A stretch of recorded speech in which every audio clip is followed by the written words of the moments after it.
Boysun bahorida Tandır Fest tanlovi uchun qurilgan tandir. Buni kattaligi 2 metrcha keladi. Balandligi, mana kengligi, yonida zinalar bor ekan. Tadbir boshlanganda mana shu katta tandirda tandir go'sht tayyorlanadi. Mana kattaligi. Taxminan bir kichikroq kapani hajmicha keladigan kattalikda ekan.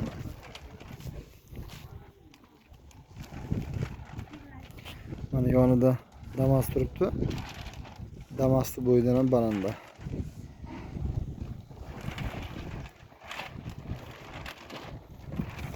Tandirib pishiradigan shu power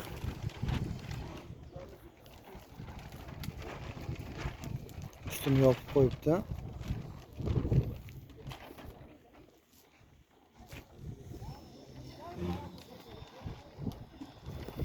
Buni uzoqdan ko'rinishi, yoniga sinalar qilib chiqish uchun, ichkariga tandirni ko'rish uchun